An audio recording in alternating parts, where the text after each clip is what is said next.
Nintendo Switch. Port is fine. I've already checked it out, made sure before I plug power to it. So let me just show you what's going on. I'm going to plug my PSU to it. Just watch the meter on the bottom left of your screen. And we're looking at the amp, and we're just kind of hanging there at 0.66, 0.70. We're definitely getting no power, or no prompt to boot anyway. Okay, and we're getting no prompt from the system that is picking up the switch, so it's definitely not an RCM issue. We're going to need to open this up and start taking a look around and see what the heck's going on. Did you know that in addition to their many fab services, PCB also has a store? In their store, they offer many awesome products like Raspberry Pi, Arduino, an assortment of electronics tools, see some stuff I may have to get, and much more. Head over to PCBWay.com and click on the module store. Also check out their promotion, $5 for 10 PCB 1 to 2 layer plus 24-hour express. Check out the link in the description and head over to PCBWay.com today. We had the switch disassembled enough to do some initial testing here, so let's go ahead and do that. We'll switch you to Microscope. And the first area I want to test is around the M92T36. But the first capacitor we'll be testing is the one tied to Pi 3 USB on the back through the M92T36. And the line we do not want shorted to ground is the line going to the chip. Okay, it appears to be fine. Now we're going to be testing the lines going to the chip coming from each of the rest of the capacitors. And almost every one of these cases, we do not want them to be short to ground. The only exception is this capacitor right here, which has 2 lines going to the chip. One, in that case, one side will always be ground. Okay, I'm not seeing anything abnormal as of yet. Okay, our little filter is fine. Let's check around our MOSFETs. They seem to be fine. Let's check our invincible fuse. I have no reason to believe it's not fine. Okay, now we want to test our test pads. None of these test pads in this area should have a pathway to ground. If they do, there is a problem. And they do not. Okay, the mystery continues. Let's make sure our coil is not shorted to ground. It is not. Make sure we do have continuity through the coil. Sometimes you'll have to work through the manufacturer residue, flux residue. Don't let that troll you. Okay, now we'll check around the VQ24193.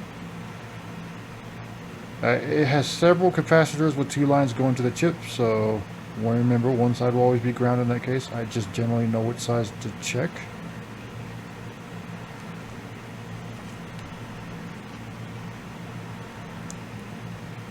Okay, we do not see any initial problems, so the mystery is actually continuing here.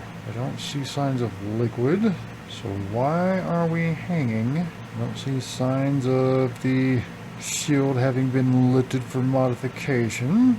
Maybe we'll find something on the other side of the board, because at this point I am seeing nothing concerning on this side. So that will be the next step. We will have to disassemble the entire switch and take a look at the other side of the board and see if we can find anything on that side. We have the board out of the housing, and now we will do some inspecting here, see if we can figure out what the heck is going on, if there's anything obvious as to why we're hanging at 0.7 amps.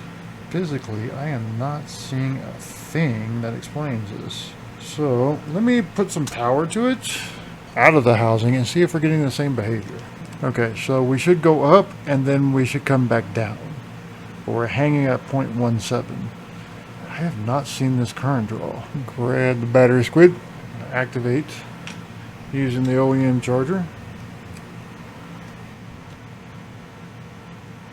Man, that's looking like it's actually booting.